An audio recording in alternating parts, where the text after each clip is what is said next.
Hi friends, this is SSC CHSL explanation paper number 41641.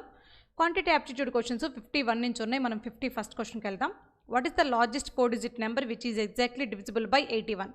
మనల్ని 81తో divide అయ్యే 4-digit largest number find out చేయమంటున్నాడు. Right, ఒక number 81తో divide అవ్వాలంటే ఆ నెంబర్ 2 times 9తో డివైడ్ అవ్వాలి.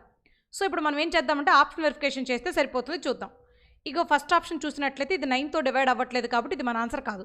సెకండ్ ఆప్షన్లోకి వచ్చి చెక్ చేస్తే ఇది 9తో డివైడ్ అవుతుంది. ఎన్నిసార్లు డివైడ్ అవుతుందో చెక్ చేద్దాం.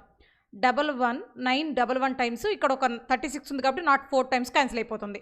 సో ఒకసారి 9తో డివైడ్ అయిపోయింది. రెండోసారి డివైడ్ అవుతుందా లేదా అని చెక్ చేద్దాం.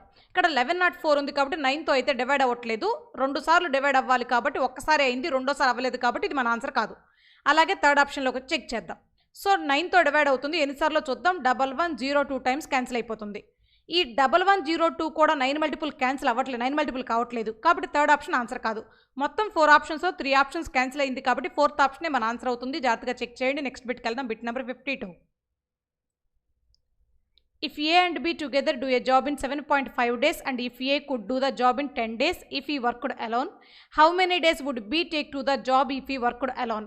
A and B working days ఇచ్చాడు, A alone వర్కింగ్ డేస్ ఇచ్చాడు, B alone వర్కింగ్ డేస్ కనుక్కోమంటున్నాడు. డైరెక్ట్గా B alone వర్కింగ్ డేస్ కనుక్కోవడం కోసం A into B by A minus B వేస్తే సరిపోతుంది. అంటే product of working days by difference of working days వేస్తే సరిపోతుంది. 7.5 into 10 డిఫరెన్స్ ఎంత అంటే ఆ రెండింటికి 2.5.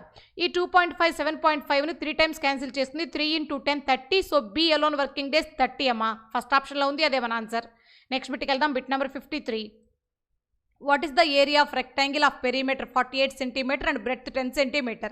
ఇక్కడ పెరిమీటర్ అంటున్నాడు. పెరిమీటర్ అంటే జనరల్గా 2 into L plus B కదా. రైటా, ఇప్పుడు మీరు క్లియర్గా గమనించినట్లయితే ఆ పెరిమీటర్ని 2తో డివైడ్ చేస్తే L plus B some of length and breadth వస్తుంది. సో నేను 2తో డివైడ్ చేస్తే 24 times క్యాన్సిల్ అయింది. ఈ 24 ఏంటంటే some of length and breadth. రైటా, జాగ్రత్తగా గమనించండి. L plus B, అందులో B వాల్యూ ఆల్రెడీ మనకు 10 cm అని ఇచ్చేశాడు. L plus B equal to 24 అని వచ్చింది. సో ఇందులోంచి L ఈజ్ ఈక్వల్ టు ఎంత వస్తుంది, 14 అని వస్తుంది. మన దగ్గర లెంత్ ఉంది, బ్రెడ్త్ ఉంది. మనల్ని ఏరియా ఆఫ్ రెక్టాంగిల్ కనుక్కోమన్నాడు. సో రెక్టాంగిల్ ఏరియా కనుక్కోవడానికి ఫార్ములా లెంత్ ఇంటూ బ్రెడ్త్ వేయాలి. 14 into 10 140 అవుతుంది. 140 అనేది ఫస్ట్ ఆప్షన్లో ఉంది, అదే మన ఆన్సర్. నెక్స్ట్ బిట్కి వెళ్దాం. Bit number 54. If the selling price of an item 1000 rupee after getting a discount of 20%, then what was the market price? క్లియర్గా గమనించండి. 20% డిస్కౌంట్ ఇచ్చిన తర్వాత సేల్స్ ప్రైస్ 1000 రూపీ. మనల్ని మార్కెట్ ప్రైస్ కనుక్కోమంటున్నాడు. రైటా, సో 20% డిస్కౌంట్ ఇచ్చి అమ్ముతున్నాడు అంటే 80%కి అమ్ముతున్నట్టే కదా. So 1000 rupee 80%, then 100% is what అని కనుక్కుంటే సరిపోతుంది.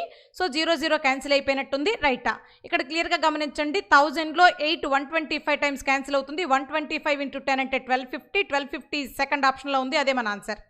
నెక్స్ట్ బిట్కి వెళ్దాం. Bit number 55. If A equal to 2B equal to 4C, what is the value of A is to B is to C? ఇది ఆల్రెడీ చాలాసార్లు మాట్లాడుకున్నాం. ఇలా గనక వచ్చినట్లయితే A coefficient 1, B coefficient 2, C coefficient 4. ఈ కోఫిషియంట్స్ అన్నిటికీ LCM వేస్తాం. 1, 2, 4కి LCM వేస్తాం. LCM ఎంత అవుతుంది అని చెక్ చేస్తే 4 అవుతుంది. సో ఆ LCMతో ఏం చేస్తామంటే ప్రతి నెంబర్ని డివైడ్ చేస్తాం. 4తో ప్రతి పార్ట్ని డివైడ్ చేస్తున్నాం. జాగ్రత్తగా అబ్జర్వ్ చేయండి. అలా కనుక డివైడ్ చేస్తే మనకు ఫైనల్గా మిగిలే రిజల్ట్ ఏంటంటే A/4 equal to B/2 equal to C/1 మిగిలింది. ఈ రూపంలోకి వచ్చిన తర్వాత డైరెక్ట్గా రేషియో ఎలా చెప్పొచ్చు అంటే A/B/C ఈక్వల్ టు 4:2:1 అని చెప్పేయచ్చు. అలాంటి ఆప్షన్ ఫస్ట్ ఆప్షన్లో ఉంది, అదే మన ఆన్సర్. నెక్స్ట్ బిట్కి వెళ్దాం. Bit number 56. The average cost of 4 items in a shopping list 1250 rupee. If one more item whose cost is 2000 is added to the list, what will be the new average? ఇక్కడ క్లియర్గా గమనించండి. 4 articles యొక్క average 1250 ఇచ్చాడు. ఇప్పుడు నాకు total 4 articles కావాలి అంటే average into number of observations వేస్తే టోటల్ వస్తుంది. 4 1250s చేయాలి. రైటా, 4 thousands ప్లస్ 4 250s. 4 250s 1000 అంతే కదమ్మా. ఇది ఒక 4000, అదొక 1000, మొత్తం మీద ఎంత అయింది, 5000 అయింది. ఈ 5000 టోటల్గా 4 ఆర్టికల్స్ యొక్క కాస్ట్. దీనిలోకి మరొక ఆర్టికల్ 2000 కాస్ట్ ఉన్నది యాడ్ అయింది. అంటే టోటల్గా ఇప్పుడు 5 ఆర్టికల్స్ అయ్యాయి. 5 ఆర్టికల్స్ యొక్క టోటల్ కాస్ట్ 7000. నన్ను యావరేజ్ కనుక్కోమన్నాడు కాబట్టి బై నెంబర్ ఆఫ్ అబ్జర్వేషన్స్తో డివైడ్ చేస్తా. 7లో 7 మల్టిపుల్ ఉంది కదా. సో ఆప్షన్స్లోకి వచ్చి 7 మల్టిపుల్ చూస్తే సరిపోతుంది. క్లియర్గా చూడండి, థర్డ్ ఆప్షన్లో ఉంది, అదే మన ఆన్సర్. నెక్స్ట్ బిట్కి వెళ్దాం. Bit number 57. If a vendor sells a coconut at 24 rupee, he makes a 20% loss. If he sells at 36 rupee, then what is his profit percentage? ఒక కోకోనట్ 24 రూపీస్కి అమ్మితే 20% లాస్ వస్తుందంట, 36 రూపీస్కి అమ్మితే ఎంత ప్రాఫిట్ వస్తుందో పర్సంటేజ్ చెప్పమంటున్నాడు. క్లియర్గా అబ్జర్వ్ చేయండి. సో మొదటిసారి 24 రూపీస్కి అమ్మినప్పుడు 20% లాస్ వచ్చింది అంటే 80% మాత్రమే సేల్స్ జరిగిందని అర్థం. 24 is 80%. Then 36 is what percent అని కనుక్కుంటే ఇక్కడ క్లియర్గా సేల్స్ పర్సంటేజ్ వస్తుంది. 100 కంటే ఎబోవ్ వస్తుంది. ఆ వచ్చిన ఎబోవ్ పర్సంటేజ్నే ప్రాఫిట్ పర్సంటేజ్గా మాట్లాడాలి. ఆప్షన్స్ అన్నింటిలో 0 ఉంది కాబట్టి ఈ 0 తీసి పక్కన పడేద్దాం. రైటా, ఇక్కడ మీరు క్లియర్గా గమనించండి. ఈ 24లో 1/3 కదా 8 అంటే, అలాగే 36లో 1/3 ఎంత అవుతుంది 12 అవుతుంది. అండ్ పక్కన 0 ఉంది కాబట్టి 120% ప్రాఫిట్ పర్సెంట్. మనకు కావాల్సిన 120% సేల్స్ పర్సెంట్. మనకు కావాల్సింది ప్రాఫిట్ పర్సెంటేజ్ కదా. 100 పైన 20% ఎబోవ్ ఉంది కాబట్టి 20 ఈజ్ ఆన్సర్. సెకండ్ ఆప్షన్లో ఉంది, అదే మన ఆన్సర్. నెక్స్ట్ బిట్కి వెళ్దాం. Bit number 58. 20 ఈజ్ 0.25% ఆఫ్ అంటున్నాడు. క్లియర్గా గమనించండి. వాడు చెప్పినట్టు రాస్తున్నా. 20 ఈజ్ 0.25% అంటే బై 100 ఆఫ్ క్వశ్చన్ మార్క్ అంటున్నాడు. ఆఫ్ అంటే ఇంటూ క్వశ్చన్ మార్క్ ప్లేస్లో ఎక్స్ తీసుకుందాం.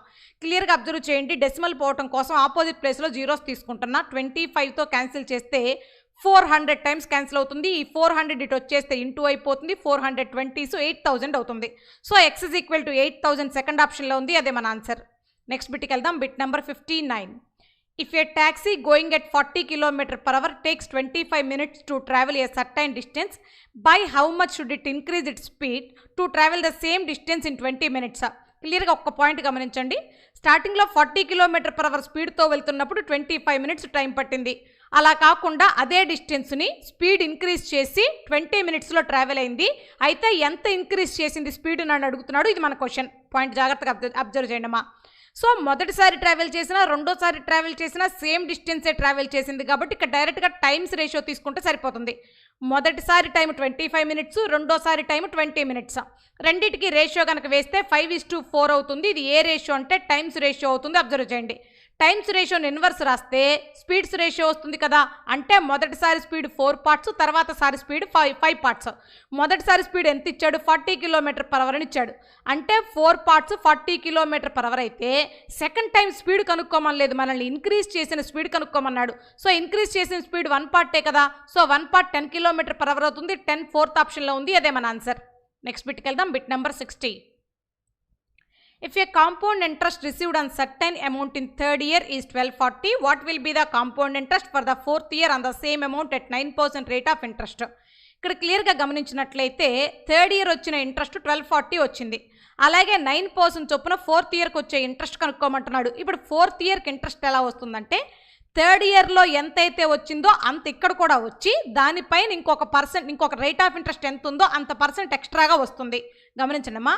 ఫోర్త్ ఇయర్లో వచ్చే ఇంట్రెస్ట్ ఎలా వస్తుందంటే థర్డ్ ఇయర్లో వచ్చిన ఇంట్రెస్ట్తో పాటు ఆ థర్డ్ ఇయర్ పైన ఎంత రేట్ ఆఫ్ ఇంట్రెస్ట్ అయితే ఉందో అది కూడా యాడ్ అవుతుంది. ఇది మనకు వచ్చే పాయింట్. సో మనకి థర్డ్ ఇయర్లో 1240 రూపీస్ ఉంది ఆల్రెడీ. 1240 రూపీస్ ఫోర్త్ ఇయర్లో కూడా వస్తుంది. ఇంకా ఏమొస్తుందంటే అదనంగా ఈ 1240 పైన 9% కూడా వస్తుంది. రేట్ ఆఫ్ ఇంట్రెస్ట్ 9% కదా, అది కూడా వస్తుంది. సో 1240కి 9% అంటే 10% మైనస్ 1% కదా. సో 10% అంటే 124, 1% అంటే 12.4. సో ఈ 10%లో నుంచి 1% సబ్ట్రాక్ట్ చేస్తే నాకు మిగిలేది 9% అవుతుంది. మైనస్ చేస్తున్నా. 10 - 4 అంటే 6 అవుతుంది. 3 - 2 అంటే 1 అవుతుంది. 2 - 1 అంటే 1 అవుతుంది. క్లియర్గా అబ్జర్వ్ చేయండి. అండ్ 1. సో ఇక్కడ పాయింట్ ఉంది 111.6 మీరు గమనించండి. సో 111.6 అనేది ఇంట్రెస్ట్గా వస్తుంది. దేనిపైన 1240కి అదనంగా వస్తుంది. సో ఈ 111.6ని యాడ్ చేస్తే మనకు కావాల్సిన ఫైనల్ రిజల్ట్ వస్తుంది. దీనికి యాడ్ చేస్తున్న 0.6, 1 and 5 and 3 and 1, 1351.6 థర్డ్ ఆప్షన్లో ఉంది, అదే మన ఆన్సర్.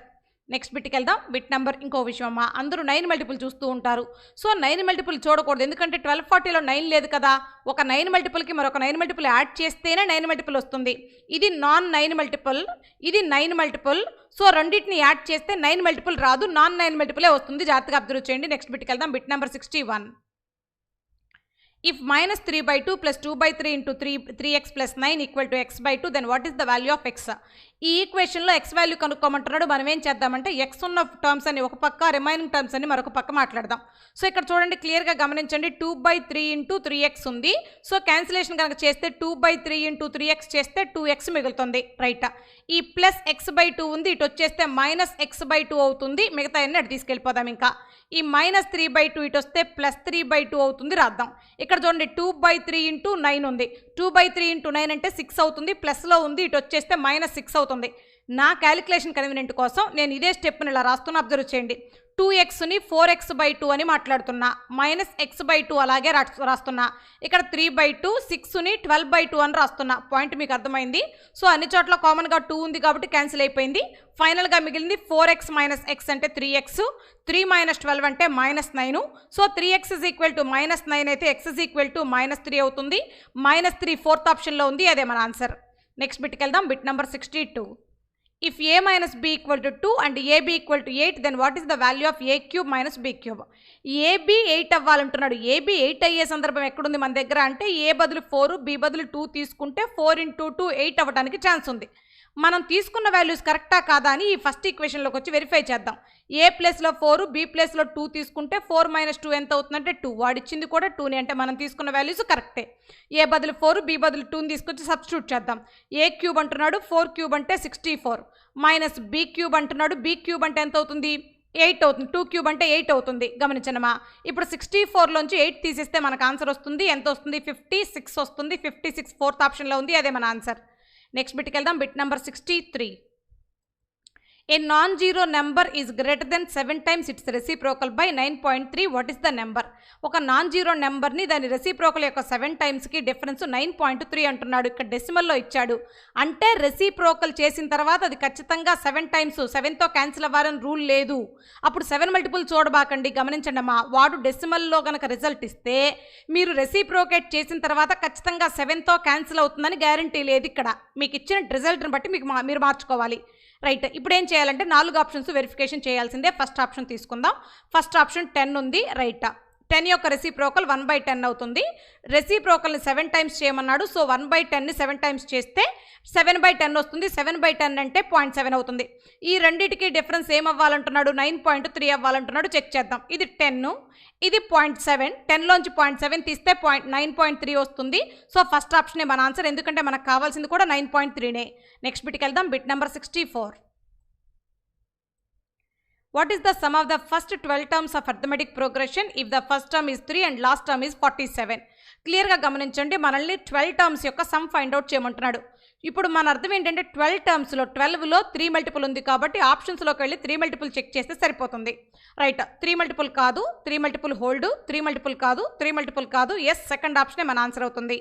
ఒకవేళ మనం ప్రాసెస్ ప్రకారం చేయాలనుకుంటే అర్థమెటిక్ ప్రోగ్రెషన్లో సమ్ ఆఫ్ n టర్మ్స్ కనుక్కోవడానికి వాడే formula n/2 into a plus l. ఇది ఎప్పుడు వాడాలంటే మనకు సిరీస్లో ఫస్ట్ టర్ము లాస్ట్ టర్ము తెలిసినప్పుడు వాడాలి. n అంటే నెంబర్ ఆఫ్ టర్మ్స్ 12/2, a అంటే first term is 3 and last term is 47. గమనించండి, రైట్. క్యాన్సిలేషన్ కనుక చేస్తే 2 6 టైమ్స్ అవుతుంది. 3 + 47 50, 50 6 టైమ్స్ అంటే 300 అవుతుంది. 300 సెకండ్ ఆప్షన్లో ఉంది, అదే మన ఆన్సర్. నెక్స్ట్ బిట్కి వెళ్దాం. Bit number 65. The point P of A comma B is first reflected in origin to P1 and P1 is reflected in y-axis to 4, -3. What are the coordinates of point P? Point P యొక్క coordinates కనుక్కోమంటున్నాడు. రండి, ఎప్పుడు మనం coordinates గురించి మాట్లాడినా ఈ రెండు యాక్సెస్లు base చేసుకొని మాట్లాడాలి. ఇది x యాక్సెస్ అనండి, ఇది y యాక్సెస్ అనండి. మొత్తం మీద 4 క్వాడ్రెంట్స్ ఏర్పడతాయి. 4 క్వాడ్రెంట్స్లో సింబల్స్ ఎలా ఉంటాయి అంటే ఫస్ట్ క్వాడ్రెంట్లో పాజిటివ్ అండ్ పాజిటివ్, సెకండ్ క్వాడ్రెంట్లో నెగిటివ్ అండ్ పాజిటివ్, థర్డ్ క్వాడ్రెంట్లో నెగిటివ్ అండ్ నెగిటివ్, ఫోర్త్ క్వాడ్రెంట్లో వచ్చేసరికి పాజిటివ్ అండ్ నెగిటివ్ ఉంటుంది. అబ్జర్వ్ చేయండి, ఇలా ఉంటుంది, రైట్. వాడు ఏమంటున్నాడు, ఒక పాయింట్ ఏదో ఇచ్చాడు 4, -3 అంటే పాజిటివ్ అండ్ నెగిటివ్. ఫోర్త్ క్వాడ్రెంట్లో ఉన్న పాయింట్ ఇచ్చాడు మనకి, 4, -3 అనే పాయింట్ ఇచ్చాడు. ఇది ఫోర్త్ క్వాడ్రెంట్లో ఉంది. ఇక్కడ ఈ 4, -3 ఎలా వచ్చిందంట, ఎటు నుంచి రిఫ్లెక్ట్ అయ్యి వచ్చిందంట అంటే P1 is reflected in y access. y access వైపు నుంచి రిఫ్లెక్ట్ అయ్యి వచ్చిందంట. y యాక్సెస్ వైపు నుంచి రిఫ్లెక్ట్ అవ్వాలంటే ఇదిగో పాయింట్ ఇక్కడ ఉండాలి. అప్పుడు y యాక్సెస్ నుంచి రిఫ్లెక్ట్ అవ్వడం అంటే ఇలా వస్తుందని అర్థం. మీరు బాగా అర్థం చేసుకోండి, ఇది రైట్. ఇది P1గా మాట్లాడుతున్నాడు. అసలు ఈ P1 ఎక్కడి నుంచి రిఫ్లెక్ట్ అయిందంట, ఆరిజన్ నుంచి రిఫ్లెక్ట్ అయిందంట. ఆరిజన్ నుంచి రిఫ్లెక్ట్ అవ్వడం అంటే ఈ క్వాడ్రెంట్లో ఉండటం. రైటా. ఇప్పుడు ఈ పాయింట్ ఏంటంటే పి అవుతుందంట, దాని పేరు ఏ కామా బి అంట. సో ఫస్ట్ దాంట్లోకి వచ్చింది అంటే రెండు పాజిటివ్స్ అవుతాయని అర్థం. క్లియర్గా గమనించండి, మనకి రిఫ్లెక్షన్లో పాయింట్స్ మారో, కోఆర్డినేట్స్ మారో, సింబల్స్ మాత్రమే మారుతాయి. ఫైనల్గా ఫస్ట్ క్వాడ్రెంట్లోకి వచ్చేసాం కాబట్టి 4,3 మన ఆన్సర్ అవుతుంది. ఫస్ట్ ఆప్షన్లో ఉంది, అదే మన ఆన్సర్. పి అనేది రివర్స్లో చూడండి, పి అనేది P1కి ఆరిజిన్ వైపుగా, P1 అనేది వై యాక్సెస్ వైపుగా రిఫ్లెక్ట్ అయింది. సో మనం రివర్స్లో తీసుకెళ్ళిపోయాం. నెక్స్ట్ బిట్కి వెళ్దాం. Bit number 66. In what ratio is the segment joining -1,3 and 2,-4 divided by y axis? అమ్మ 2 పాయింట్స్ ఇచ్చి వై యాక్సెస్ కట్ చేసే రేషియో కనుక కనుక్కోమంటే డైరెక్ట్ ఫార్ములా -x1:x2 రాయాలి. నోట్ చేయండి అమ్మా. రైటా. -x1 అంటే -1 ఉంది, అదే రాస్తున్నా. x2 అంటే 2 ఉంది. -1 అంటే +1, +1:2, 1:2 థర్డ్ ఆప్షన్లో ఉంది, అదే మన ఆన్సర్. నెక్స్ట్ బిట్కి వెళ్దాం. Bit number 67. What is the slope of the line 2x + 3y = 12? ఒక లైన్ ఇచ్చి ఆ లైన్ యొక్క స్లోప్ ఫైండ్ అవుట్ చేయమంటున్నాడు. అలా కనుక కనుక్కోమంటే -x coefficient by y coefficient అని మాట్లాడాలి. జాగ్రత్తగా అబ్జర్వ్ చేయండి, ఇది ఫార్ములా. ఇక్కడ x కోఎఫిషియంట్ ఎంత ఉంది? 2 ఉంది కాబట్టి -2 y కోఎఫిషియంట్ 3 ఉంది, -2/3 అనేది ఆన్సర్ అవుతుంది. ఫోర్త్ ఆప్షన్లో ఉంది, అదే మన ఆన్సర్. నెక్స్ట్ బిట్కి వెళ్దాం. Bit number 68. The areas of two similar triangles, triangle XYZ and triangle PQR 100 square centimeter and 25 square centimeter respectively.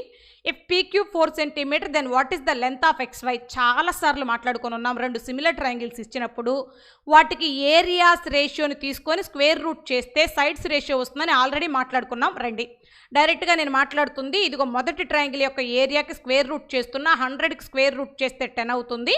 అలాగే రెండో ట్రయాంగిల్ యొక్క ఏరియాకి స్క్వేర్ రూట్ చేస్తున్నా, 25కి స్క్వేర్ రూట్ చేస్తే 5 అవుతుంది. రైటా. ఇప్పుడు ఏరియాస్ రేషియోని కనుక స్క్వేర్ రూట్ చేస్తే కరస్పాండింగ్ సైడ్స్ రేషియో వస్తుంది.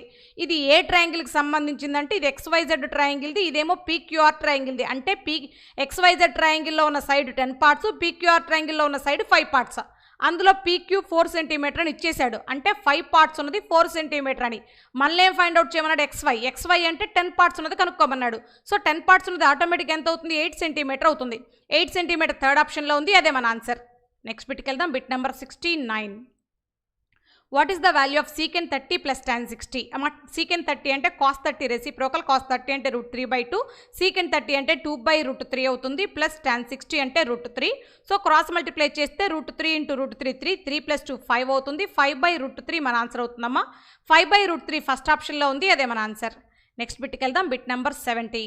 Triangle PQR is right angled at Q, angle R 30 degree, then what is the value of cot P? ఈ ట్రయాంగిల్ PQRలో ఉందే 3 యాంగిల్స్, అందులో Q దగ్గర 90 అంటున్నాడు, R దగ్గర 30 అంటున్నాడు, ఇక మిగిలేది P దగ్గర ఎంత ఉంటుంది? 60 ఉంటుంది. అంటే మనల్ని అడుగుతుంది cot 60 గురించి అడుగుతున్నాడు. సో cot 60 వాల్యూ ఎంత అవుతుంది అంటే 1/√3 అవుతుంది. 1/√3 అనేది థర్డ్ ఆప్షన్లో ఉంది, అదే మన ఆన్సర్. నెక్స్ట్ బిట్కి వెళ్దాం. Bit number 71. If secant theta = 5/3, then what is the value of cosecant theta? అసలు secant theta అంటే ఫార్ములా ఏంటంటే హైపోటెనస్ బై ఎడ్జసెంట్ సైడ్ అని అర్థం. అంటే హైపోటెనస్ 5 పార్ట్స్ ఉంది, ఎడ్జసెంట్ సైడ్ 3 పార్ట్స్ ఉంది. మనల్ని cosecant theta అడిగాడు. cosecant theta అంటే formula hypotenuse by opposite side అని అర్థం.